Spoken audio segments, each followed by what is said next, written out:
साथियों, देश में समाज को अपराध मुक्त बनाने के लिए कानून तो बहुत सारे हैं, लेकिन अपराध लगातार बढ़ रहे हैं।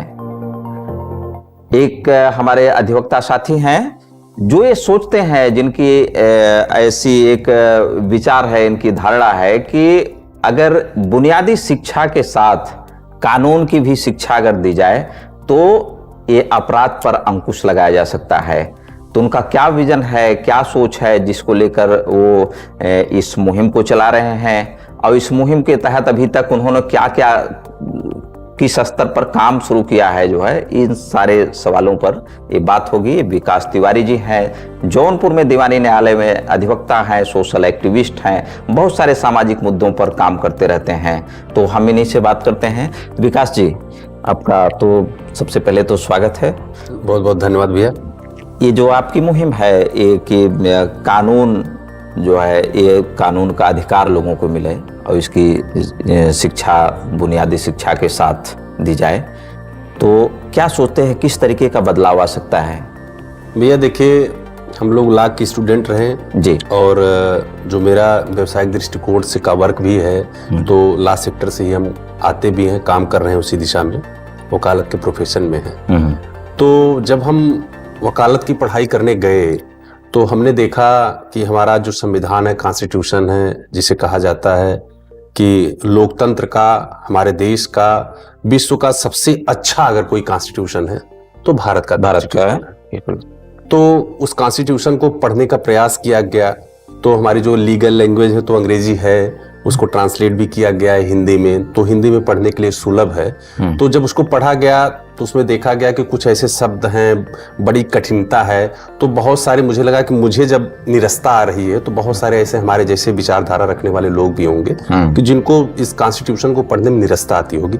तो इसको इंटरेस्टिंग बनाया जा सकता है, लोगों को लोगों की भाषाओं में समझाया जा सकता है। और कॉन्स्टिट्यूशन में एक बात थी, बाबा साहब भीमराव अंबेडकर जी का एक विचार था अपना, कि जो जिसके लिए कॉन्स्टिट्यूशन बना है उन तक ये बातें पहुंचनी भी चाहिए कि आपके अधिकार क्या हैं, आपकी नैतिक जिम्मेदारी क्या है, और आपको किस तरीके से ये कानून आपका संरक्षण और प्रदान करता है आपको। तो मैंने देखा कि 2011 से वाकया विचार आया 2015 तक पहुंचने में, कि हर बार कोई अगर समाज में कोई ऐसी घटना हो रही है तो समाज आक्रोशित होता है और समाज आके मांग करता है कि एक ऐसा कठोर कानून बने कि ऐसी घटनाओं पे अंकुश लगे। हाँ, हर बार ये होता है। हाँ जी। तो कई बार मैंने ऐसे देखा 2011 से 2015 के दौर में कि बहुत सारे ऐसे मुद्दे आए और सरकार ने हर बार लोगों की भावनाओं को देखते हुए एक कठोर कानून बनाया। लेकिन भैया, जो मेरे अंदर एक विचार आया कि सिर्फ कठोर कानून बना देने से उस अपराध पे, उस तरह के अपराध पे अंकुश नहीं लगाया जा सका। तो मुझे लगा कि हर बार कानून में रिफॉर्मेशन की बात आए या नए कानून बनाने की बात आए तो नया कानून बना दिया जाए तो अपराध पे अंकुश लगाया जा सकता है। तो ये भावनाओं से इतर मैंने सोचा, तो मुझे लगा कि ऐसा संभव नहीं हो पा रहा है। तो कैसे संभव हो कि हमारे प्रदेश को, हमारे देश को अपराध मुक्त बनाया जा सके। तो बाबा साहब भीमराव अम्बेडकर द्वारा कही गई बातें मुझे मेरे मानस पटल पे उभर आई कि उन्होंने कहा कि जिसके लिए कानून बनाया गया है या जिसके लिए हम संविधान बनाए हैं, उन्हें इन बातों की जानकारी होनी चाहिए कि आपके लिए ये सारी चीजें जो है आपको सुरक्षा मुहैया कराएंगी, आपके लिए बनाए गए हैं, आपके अधिकारों के लिए बनाए गए। तो कानून को जानने का अधिकार जो है प्रत्येक व्यक्ति को है, लेकिन कानून बड़ा संवेदनशील मुद्दा है। हर कोई कानून की जानकारी समाज में जाके दे नहीं सकता है। तो मुझे लगा कि गवर्नमेंट को एक कानून मित्र बनाना चाहिए, एक पोस्ट ऐसा सृजन हो जिसका नाम रखा जाए कानून मित्र, और जो प्राइमरी एजुकेशन, उन्हें कार्टून के माध्यम से बच्चों को कानून की शिक्षा दी जाए। जो सर्व शिक्षा अभियान है उसके तहत कानून की शिक्षा दी जाए। प्रौढ़ शिक्षा जो है वहां चल रही है, वहां पे कानून शिक्षा दी जाए। जो एल्डर स्टूडेंट हैं, बड़े बच्चे हैं, उनके अंदर दृष्टिकोण, कॉन्फ्रेंस, सेमिनार का आयोजन करके उनको कानून शिक्षा दी जाए। यानी भारत के प्रत्येक नागरिक तक कानून के विषय की जानकारी, कानून के संदर्भ में जानकारी को पहुंचाया जाए। तो ये तभी संभव है कि जब कानून के जानने के अधिकार को फंडामेंटल राइट यानी मौलिक अधिकार का दर्जा दिया जाएगा, और प्राइमरी एजुकेशन से ही 6 साल से 14 साल के बच्चों को जिस तरह शिक्षा के अधिकार को मौलिक अधिकार का दर्जा दिया गया और शिक्षा को अनिवार्य कर दी गई और लाइबिलिटी गवर्नमेंट की हो गई कि 6 साल से 14 साल के बच्चों को कानून शिक्षा का अधिकार है, उन्हें पढ़ाने की जिम्मेदारी जो है सरकार की है, चाहे उनके पास पैसे हैं चाहे नहीं है, चाहे सुविधाएं हैं चाहे नहीं है। उसी तरह से जो कानून का अधिकार है इसे मौलिक अधिकार का दर्जा दे दिया जाएगा। ठीक। तो प्राइमरी एजुकेशन से बच्चों को, चूंकि मैंने बताया कि विषय ऐसे हैं, बड़ा जटिल है, लोगों को इंटरेस्ट नहीं आता, तो बच्चों को जब कार्टून के माध्यम से सिखाया जाएगा तो उनके अंदर इंटरेस्ट आएंगे। बच्चे चोरी अगर किसी की कर लेते हैं तो बताया जाए भाई 379 के आप अपराधी हो गए, इसके लिए आपको इतने दिन की सजा हो सकती है, तो अपराध नहीं करेंगे। तो इसी तरीके से समाज को अपराध मुक्त बनाया जा सकता है और हमारे देश में आदर्श नागरिकता स्थापित हो, इसके लिए आवश्यकता है कि सरकार कानून के विषय की जानकारी को देने के लिए एक मौलिक अधिकार का दर्जा दे। एक चीज जो ये सवाल मन में आ रहा है जो है कि जैसे मान लीजिए आपकी जो सोच है कि कानून की अगर जानकारी शुरू से बच्चों को हो जाएगी, लोगों को हो जाएगी, तो वो अपराध नहीं करेंगे या अपराध का स्तर जो है वो कम हो जाएगा। कई बार ऐसा होता है जो कानून की किताब पढ़कर आए हैं, अधिवक्ता हैं समाज से, वो भी बहुत सारे अपराध कर बैठते हैं, जो है जेल भी गए हैं।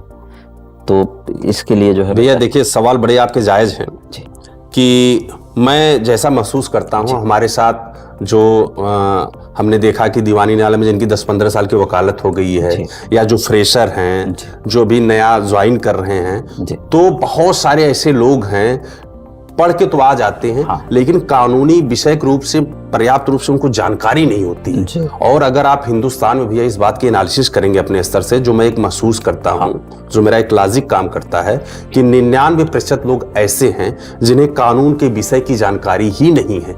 बहुत सारे ऐसे लोगों की भारी संख्या में आप पाएंगे जिन्हें कॉन्स्टिट्यूशन की जानकारी भी नहीं है। तो बहुत सारे जाने अनजाने में अपराध, जो इस प्रोफेशन से जुड़े बहुत सारे लोग जाने अनजाने में अपराध कर सकते हैं, कर देते हैं। भैया जैसे एक हमारा है धर्म की परिभाषा कि धारयत इत धर्म, तो जैसे एक बात कही गई कि सड़क पे अगर हमको चलना है तो हमको बाएं दिशा से चलना चाहिए, ये मेरा धर्म है। ठीक, लेकिन यह यातायात का नियम का अनुपालन भी हो गया।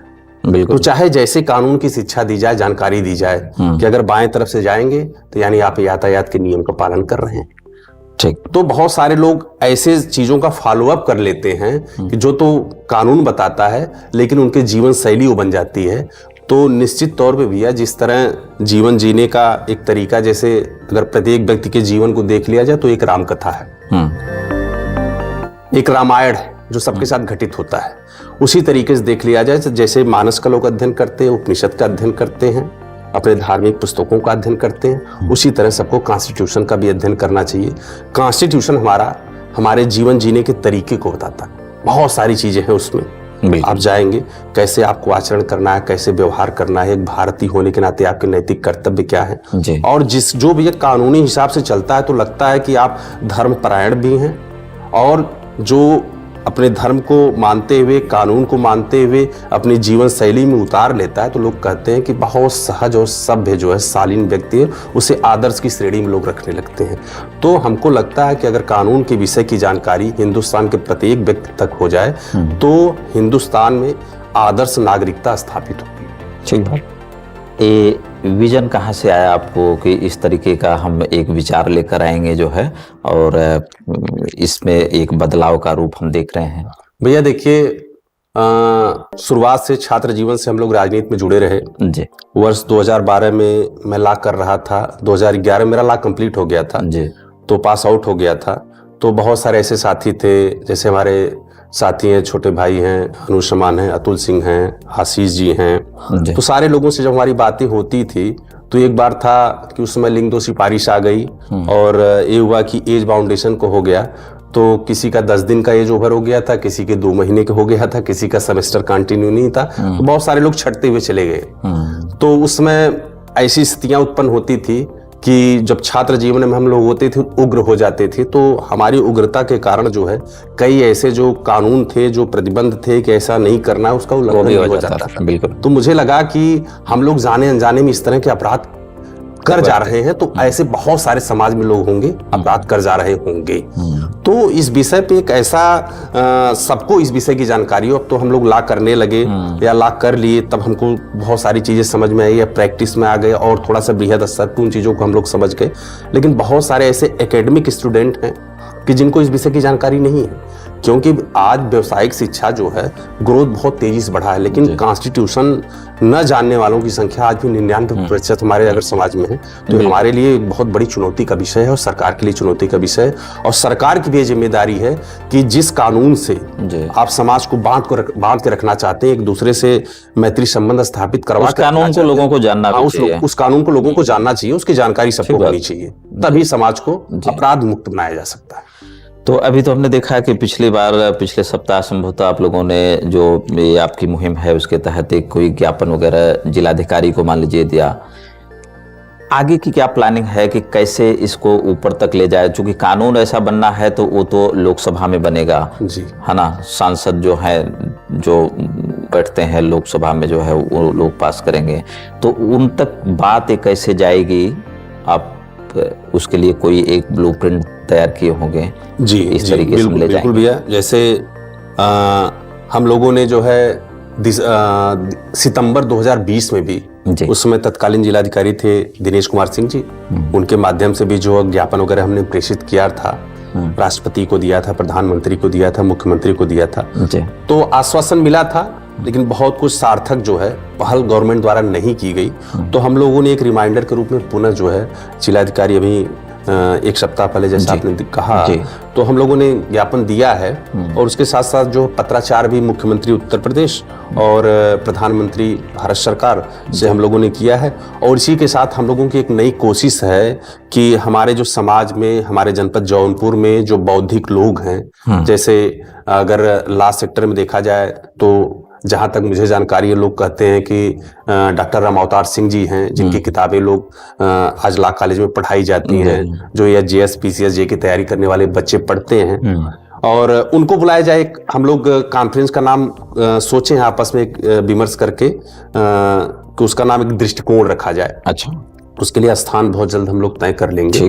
तो उसमें कॉन्स्टिट्यूशन की अच्छी जानकारी रखते हैं डॉक्टर PC विश्वकर्मा जी, उनको भी बुलाया जाए। कोशिश रहेगी कि हमारे दीवानी न्यायालय में अगर 53 कोर्टें चलती हैं, डिस्ट्रिक्ट जज से लेके जुडिशियल मजिस्ट्रेट तक, तो सभी जजों को आमंत्रित किया जाए, उनका भी दृष्टिकोण इस विषय पे जाना जाए कि आप क्या कहना चाहते हैं। जौनपुर के जो प्रबुद्ध लोग हैं उनको भी बुलाया जाए, बिल्कुल एक जगह जो है दृष्टिकोण का आयोजन करके।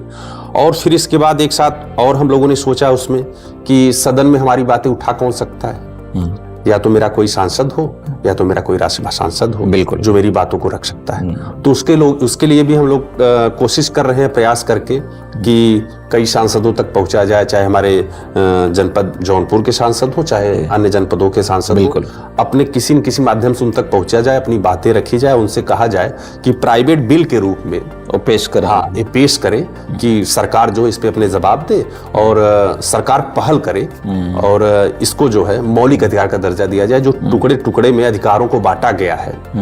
शिक्षा का अधिकार हो गया, भोजन का अधिकार हो गया, जीने का अधिकार, तमाम चीज जो अधिकार बांटे गए हैं, कि उन अधिकारों को अगर कानून के अधिकार को मौलिक अधिकार का दर्जा दे दिया जाएगा तो सारे अधिकार एक ही में समाहित हो जाएंगे और आदर्श नागरिकता की स्थापना हो जाएगी हमारे समाज में, हमारे देश में। तो एक सवाल ये बनता है कि जैसे आपने तो जौनपुर से इसकी शुरुआत कर दी, तो इस तरीके की आवाज देश में कहीं और किसी जनपद से, किसी प्रदेश से ऐसा उठा है कभी? भैया देखिए, अगर सर की शासन काल से अगर देखा जाए, 1300 ईस्वी की बात देखी जाए, तो ये हमारा जो जनपद जौनपुर है हिंदुस्तान की राजधानी हुआ करता था और इसका एक सिरा जो है नेपाल से और दूसरा दिल्ली से लगता था।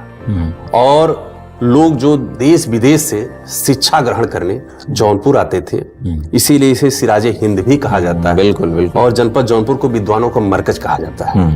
तो मुझे लगता है कि अगर आवाज जौनपुर से उठी है तो देश के कोने कोने तक जाएगी और शुरुआत जो है जौनपुर कर रहा है। और हमारा प्रयास भी रहेगा कि मैं पहुंचूं, हमारे और साथी लोग पहुंचे, और जगहों पे न पहुंचे, लेकिन वहां के लोगों तक हमारी बातें पहुंचे और लोग इस मिशन के रूप में, इस अभियान में जुड़े।